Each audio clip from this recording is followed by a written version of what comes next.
what your life would be like in the Mexican cartel. Let me restart that. What your life would be like in the Mexican cartel. Holy. The lookout. The plaza. Level 1. The lookout. The plaza boss needs eyes everywhere. That's you. You're 15, sitting on a plastic chair outside a convenience store in Culiacan. You have a phone, a Coke, and one job. Watch the road. If you see military trucks, you text a bird. If you see black SUVs with tinted windows, you text a snake. That means rival cartel. You're paid $100 a week. Cash. No questions. Damn. The other guys don't talk to you. You're furniture. But you're learning. You see how the system works. The police drive by twice a day. They wave. They're on payroll. The real threat is the Marines. They can't be bought. One day, a convoy rolls through. You freeze. You forgot to send the warning. 30 seconds later, your phone explodes with messages. Where were you? You asleep? A man appears next to you. He doesn't yell. He just looks at you. Next time, we bury you in the desert. You don't forget again. Level 2. The transporter. You're 18. A man approaches you at a gas station. You know how to drive? Of course you do. Good. Tomorrow, 6 a.m. Warehouse on the south side. You show up. There's a white semi-truck. The cargo area is loaded. That's a quick. Nigga, that's quick. Niggas just scooped them up. Niggas said, alright, yo, you could drive? Bet, nigga. Come here 6 a.m., nigga. We need you. What? Sure. I mean, you can't really say no to the cartel, though. Like, they tell you do something, nigga. You either do it or you dead. With watermelons. Hundreds of them. What's called? I had a homie that he lived in Mexico and shit. He was telling me how the cartel, like, he'd just be chilling in a random city. The cartel would just drive by and like make sure shit's straight over there. Like, they literally just roam the streets. I mean, if you're not really doing nothing, they ain't really gonna bother you. But like, they just run around, make sure shit's straight. That's the crazy thing. Underneath the watermelons, welded into the floor, are 500 kilograms of methamphetamine. Your route? Sinaloa to Tijuana. 8 hours. If you get stopped, you go into prison for 20 years. If you make Nigga, damn. it, you get 3,000. Nigga, that's it. Nigga, either, what was it? 20 years? If you get stopped, 8 hours. So you drive it 8 hours in a truck. And you got two options. You either make $3,000 you go into prison for 20 years.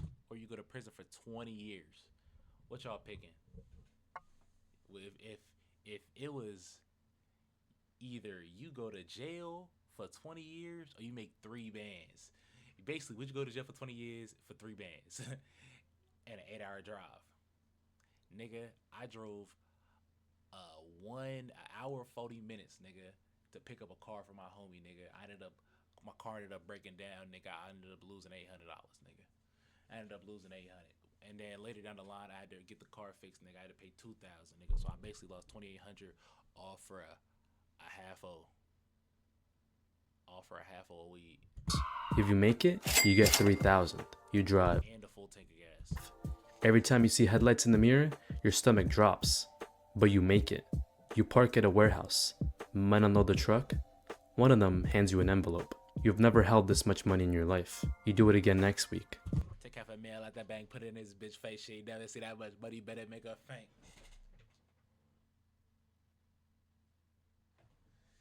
She want me to change the light in the car so she can get her a little picture. As soon as I bought a Chanel, she ain't want to go back to her nigga. And the week after, you're making more in a month than your father made in a year before the cartel killed him for refusing to sell his land. Damn, OG, why? Your work becomes routine. You stop being scared. That's when people get sloppy. That's when they get caught. Your cousin gets arrested at a checkpoint. He's 15 years in Altiplanto. Your cartel doesn't send lawyers. They just find a new driver. Level 3. The collector. You've been driving for 2 years. No arrests. No accidents. You've proven you're reliable. Now they give you a gun I've been upgraded, gang. and a list of addresses. You're a collector. Business owners in the plaza pay a monthly tax. It's not optional. A taco stand pays $500. A pharmacy pays $2,000. A nightclub pays $10,000. You go door to door. You collect the envelopes. Most people pay without issue. They know the rules. But there's always someone who thinks they're smart. A restaurant owner tells you he can't pay this month. Business is slow. You nod. You leave. You come back that night with 2 other guys. You smash every window. You break every table. You beat the owner unconscious in his own kitchen. The next month, he pays double. You're making $1,500 a week. You buy a used BMW. You buy your mom a new house. She doesn't ask where the money comes from. She just cries and hugs you. But you're also now a target. Rival cartels want your territory. The government wants to make examples. Every time you collect, you're exposed. Level 4. The cell leader. You're 25. You run a cell. 10 men. Your job is simple. Move product and protect territory. The cartel supplies you with 100 kilos of cocaine every month. You break it down. You sell it to distributors. You send the money up the chain. You keep 10%. That's $50,000 to $100,000 a month in your pocket. You're also responsible for security. If CJNJ decides to try to move into your plaza, you respond with violence. You don't wait for orders. You handle it. 50,000 to 100,000 a month. That means you're making $1 million a year. Holy. Rival crew kills one of your lookouts. You find where 80K, 800 to $1 million. they operate. You send 6 guys with AK-47s. They walk into a bar and open fire. Then 12 people die. 5 of them were civilians. It makes the news. The government promises justice, but the governor is on payroll. Nothing happens. I was about to say, man, nigga ain't shit for that happen. You're living well. You have a house with a pool. You have a girlfriend who thinks you own a construction company. You have respect. But you're also managing chaos. Your men are young and stupid. They get high on their own supply. They start. Y'all, my team about to fucking lose in the playing. Bro. Yo, Steph Curry.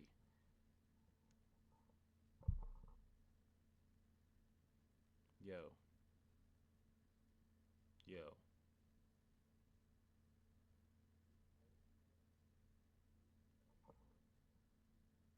Never compare Kawhi Leonard to LeBron ever again. Bro. It's over, bro. It's over. Niggas act like this nigga. Damn, yo. Kawhi. We need you, yo. GG, 40 seconds left. We down 5, bro. Say goodbye. Nigga, say goodbye.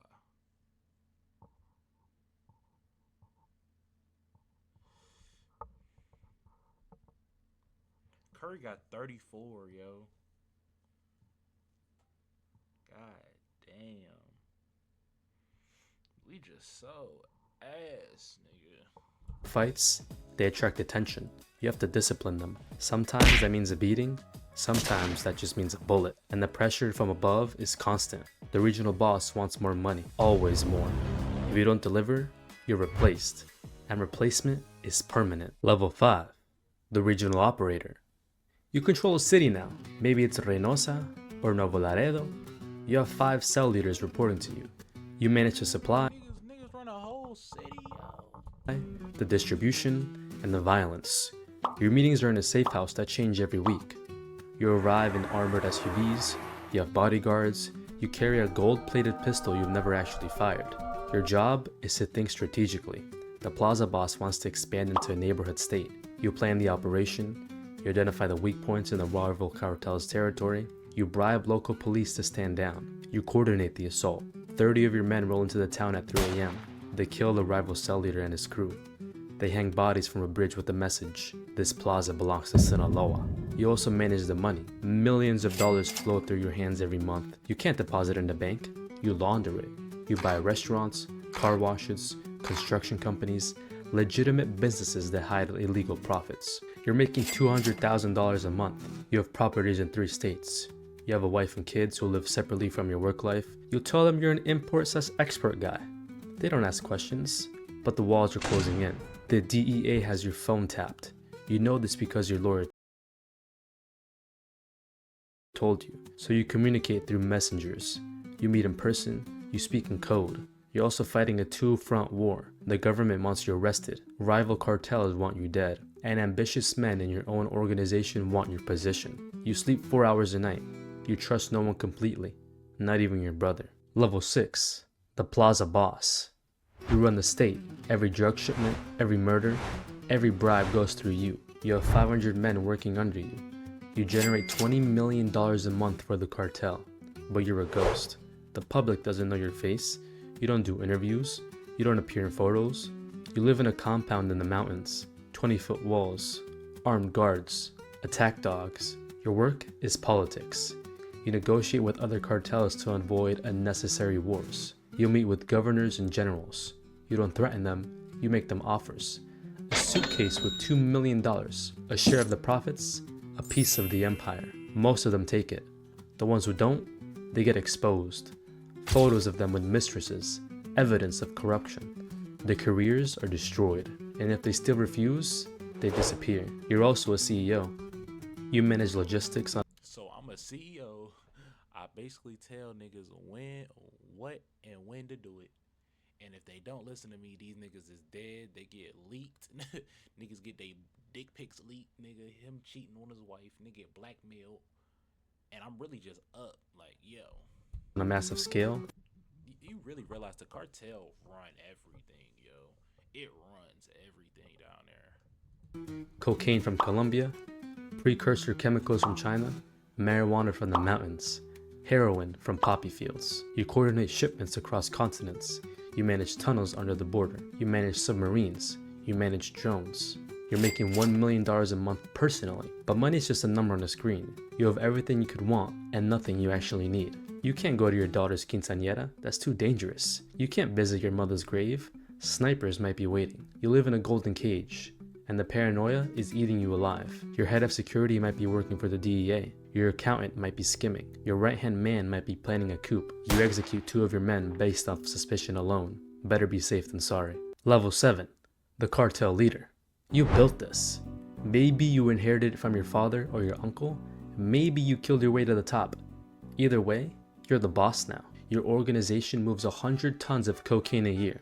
You have cells in 15 countries. You have politicians in 6 states under your control. You're worth $3 billion. But your name is on every wanted list in the world. The US has 10 million bounty on you. The Mexican government has special forces hunting you. You move between safe houses every 3 days. You communicate through encrypted messages that are destroyed after being read. You've had plastic surgery twice. Your own children don't even recognize you. You meet with the leaders of other cartels. You divide Mexico like a business deal. You get Sinaloa and Sonora. They get Tamaulipas and Veracruz. Everyone makes money. Everyone stays alive, but it never lasts. Someone always gets greedy, war breaks out, hundreds die, towns become battlefields, and you can't stop. If you try to retire, your own people will kill you. You know too much. You're too dangerous to be left alive. You're the most powerful criminal in the Western Hemisphere. You're also the most hunted man on Earth. Level 8. Supermax. They got you. Maybe it was a raid. I was wondering what's above cartel leader? Nigga, Supermax. Niggas got locked. Maybe it was a betrayal, but you're in the cell of ADX Florence, Colorado. 23 hours a day in isolation. Concrete walls. Steel door. Damn, they El Chapo in this nigga. This the exact shit El Chapo got, yo. 20, and you know, not this jail, but you know, most jails, like it's a jail where most celebrities go. Like niggas, that's where 6ix9ine met that one dude we got from I forget, that one world leader, nigga. And he also met Luigi Mangoni, I think. He was there for a little. And fucking Diddy was there. Diddy was locked up with R. Kelly. I don't know if he was there, but I know Diddy was with R. Kelly. So if you go to jail on one of them, you might fuck around and see them niggas. No windows. You'll die here. There's no escape, no bribe works, no army can break you out. El Chapo tried twice. He's in the cell next to yours now. You had billions. You had an empire. Now you have 4 concrete walls and the rest of your life to think about every person you killed to get there. Level 9. The successor. But the cartel doesn't die with you. Your nephew takes over, or your son, or your lieutenant. Someone always steps up. The drugs keep flowing. The money keeps moving. The bodies keep piling up. The cycle never ends. You were the king. Now you're a legend. A cautionary tale. A ghost story that parents tell their kids. This is what happens when you get too greedy. When you think you're untouchable. But there's always another. I say you better watch out for El Nino. El Nino, he was one of them ones. He'll come get you when your bedtime. Another kid in Culiacan, sitting outside a convenience store, watching the road, waiting for his chance. This is the cartel, not a gang, a business. A billion-dollar empire built on blood and corruption, and it's still running. Damn, yo, that's crazy. I wonder who run that shit now. That'd be crazy. W video.